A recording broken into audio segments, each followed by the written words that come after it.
There are 4 trim panels in the front trunk area. The air quality sensor is located under the main panel, red arrow. You do not need to remove the 2 side trim panels, blue arrows, or the front trim panel by the hood lock, green arrow.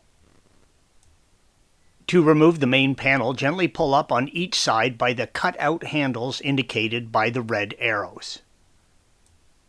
There is a clip on each side of the panel, blue arrow not seen, that sit in cutouts in the chassis, red arrow. With the front clips released, pull the panel forward, freeing it from the cowl piece, red arrows. With the main panel removed, gently set it aside and locate the cabin air filter housing, red arrow. The sensor is located on the front of the box, red arrow. The recirculatory flap is inside the airbox and indicated by the blue arrow. You do not need to remove the lid of the airbox to perform this work. We did it to show you where the air enters the box, red arrow, filter removed, and also the recirculation flap, blue arrow.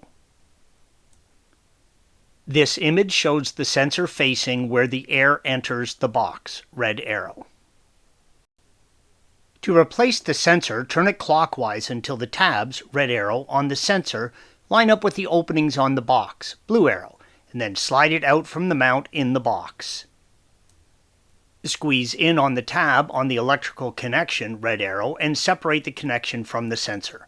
Installation is the reverse of removal. Thanks for watching. Be sure to subscribe to our channel and check out another video in this series.